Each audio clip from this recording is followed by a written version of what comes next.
probably best as 6th, 7th man scorer. Not sure he has the vision or whatever mindset. And I do think sometimes he plays like a ball hog, and that's okay because he can score and he's on a terrible team. Remember when Zach Lowe and Cam Thomas had a random back and forth over the summer? It started when Lowe claimed Thomas was best suited to be a 6th man, not a starter, and he plays like a ball hog. Thomas did not like that. In response, he flipped him off. But Zach Lowe doubled down on his statements, claiming he doesn't believe he has the skills to be a starting caliber player. However, there's a semblance of truth to that statement, and in this video, we're gonna dissect some of the NBA's biggest black holes. Players who appear to be talented scorers, but beneath the surface, is their style of basketball capable of establishing a winning culture for their respective teams? Let's take a look. Screen is Thomas. The pull up. Mentioned no shots he didn't like. Hey guys, before we continue with this video, I want to give SeatGeek a huge shout out. 35 million plus downloads, 70,000 plus events, SeatGeek has it all. It's the #1 rated ticketing app for a reason. The NBA season is in full swing now, but it's still early in the season, so make sure you grab tickets while you still can, cause there's plenty of tickets available to see your favorite teams play. With SeatGeek, you can see the view of every ticket on your app, and each one is rated on a scale of 1 to 10. Green dots mean they're great deals, while red dots are, not so great. You already know I've used SeatGeek multiple times, and since I live in Austin, last year I saw the Austin Spurs, the Spurs G League team, play at Cedar Park with tickets I purchased from SeatGeek. You know I got you guys covered too. Use my promo code ANDYHOOPS10 for 10% off your next set of tickets at SeatGeek. That's 10% off any tickets with my promo code ANDYHOOPS10. Click the link in the description to download the app and have the code automatically added to your account so you can use it later. Don't miss out and get your tickets today. Thank you to SeatGeek for sponsoring this video. The Brooklyn Nets rebuilding process has been rough, but among the piles and piles of forgettable, mediocre players, Thomas stands out as the guy who climbed the ranks as a late first-round pick and worked his way to become the leading scorer of this team. On paper, his NBA journey has been a success. Anyone who becomes the team's primary scorer as the 27th pick of his class, you can't deny that's impressive. It takes work to reach that level.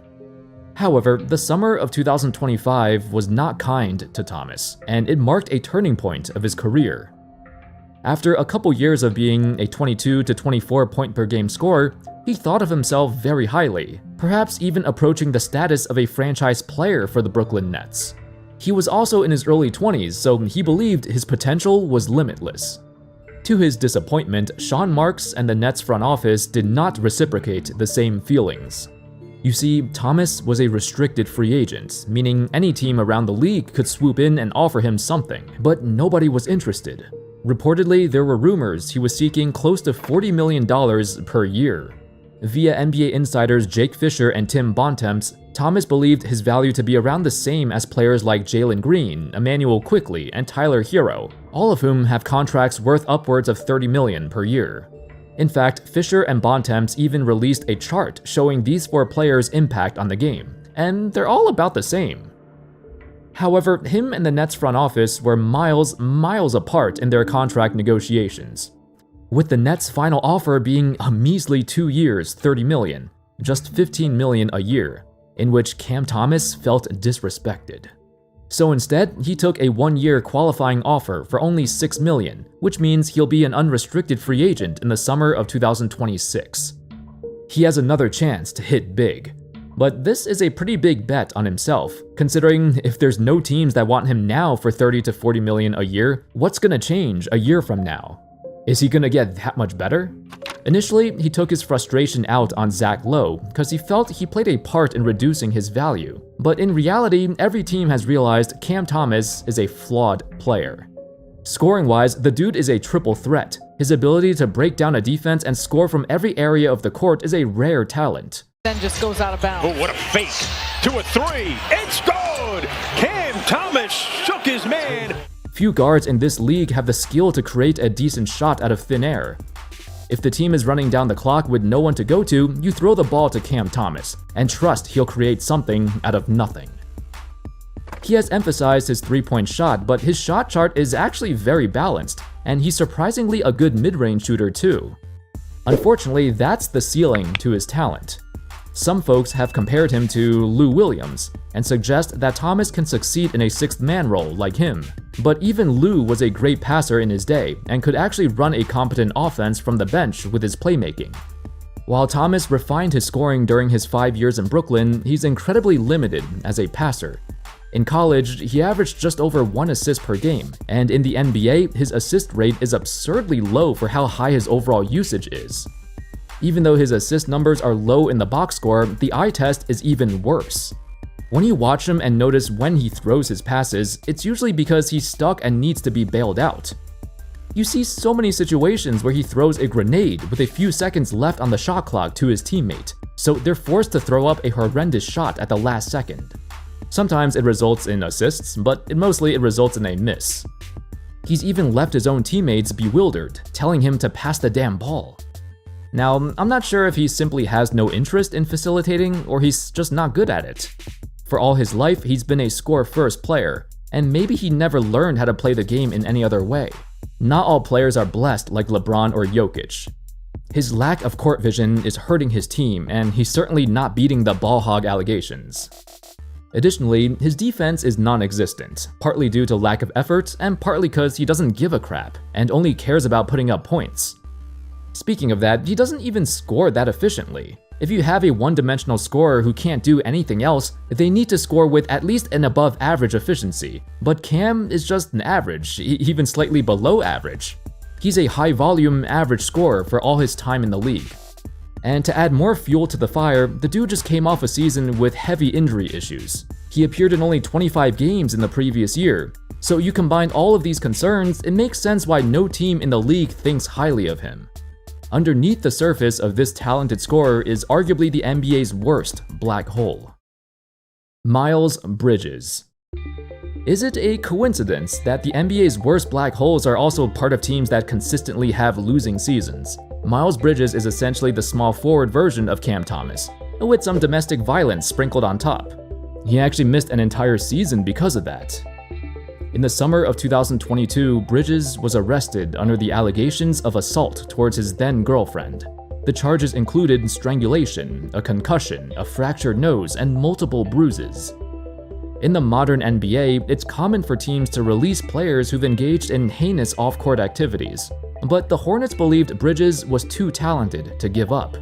At the time, he was a young 20-point-per-game scorer whose potential was sky-high, and a very captivating athlete at his position. With the few options they had and seeing a change of heart within Bridges as a person, the Hornets felt he was deserving of another chance. In the summer of 24, they re-signed him to a 3-year, $75 million deal as a crucial piece to rebuild during the era of LaMelo Ball. On paper, the contract isn't bad, and Bridges has an exceptional skill set that complements the Hornets' desire to run. But that's about the extent of his role. He's a complementary piece, and nothing more than that. The team, however, has experienced such a ludicrous amount of injuries over the years that has forced Bridges to take on a bigger role than expected, and they've come to realize that he's not meant to be anything more than a supporting player.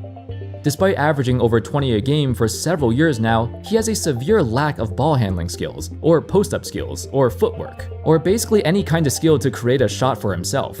The only way he can score is getting put in the right position by his teammates, usually LaMelo Ball. Jonathan Sharks of The Ringer has noticed that despite his 6'7", 230-pound frame, quote, he's strangely uncomfortable playing with his back to the basket. He has to resort to a lot of difficult fadeaway hooks, rather than just shooting over the top of his defender. Not to mention, his efficiency has steadily dropped over the seasons, primarily due to him moving away from the basket. As a rookie, he shot over 40% of his shots right at the basket, which dropped to 24% by his 6th season, and then dropped even further again. Much like Cam Thomas, most of Bridges' assists are reactionary. He can make simple swing passes or kick the ball out, but his passes are out of necessity. He's more effective at finishing plays than starting them, and whenever he's on the court without LaMelo, he can't be trusted. Now bear in mind, Bridges is not a bad player, and perhaps even a victim of the Hornets' situation, being given a larger role than he anticipated due to his injured teammates. But for a guy who takes this many shots and scores this much, his offensive bag is quite limited, and he's quite inefficient for how strong and athletic he is. Jordan Poole. It's been several years since Draymond punched him and the Warriors got rid of him. Since then, he's become exactly the kind of player everyone thought he'd be. Before, being on a team with championship aspirations, the standards were much higher. He couldn't get away with taking dumb shots or making boneheaded mistakes because they were actually playing for something. In contrast, playing for the Wizards and Pelicans was the worst thing that could have happened for his career. Poole literally couldn't care less about winning. For example, in his 2 years on the Wizards, nearly half of his field goals were taken with at least 16 seconds on the shot clock. Now, I know the Wizards played at a crazy pace and this was part of the game plan, but that's still ridiculous. His 29% usage rate was comparable to the likes of Nikola Jokic, Jalen Brunson, and Devin Booker. Yet he clearly was nowhere near talented enough to have the ball that much. When asked by a reporter on what to expect from him, he claimed he's a champion and has nothing left to prove. Then he simply said, "I know I'm nice." The complete apathy in Poole's demeanor is concerning. And although he got a hefty $140 million contract after the Warriors won the title, he slacked off so hard since then. That might be the last huge contract he gets. I guess he's okay with that. The signs were there for a long time. Even back in his days in Golden State, you could tell the only thing holding Poole together was the coaching staff. But when he got let loose on the Wizards, his true form is a tank commander. When the stakes are so low on a floundering franchise with zero expectations, Poole lost all his ambition. In July, the Pelicans aimed to go younger, to acquire players who are closer in age to Zion Williamson and fit his timeline. So they traded away the older CJ McCollum for Jordan Poole and Saddiq Bey. However, after many years of rebuilding, they have yet to patch up the one missing piece on their roster, an actual point guard. McCollum was not it. For all his NBA career, he was an undersized shooting guard, so expecting him to be the point guard was a disaster from the get-go. But by replacing him with Jordan Poole, another combo guard with a score-first mindset, that's not the way to go. On top of putting their faith in a rookie point guard, this is not what New Orleans envisioned. Zion did not foresee this team's rebuild going so poorly. Upon Poole's arrival to New Orleans, he had to throw one last shot towards the Wizards on his way out.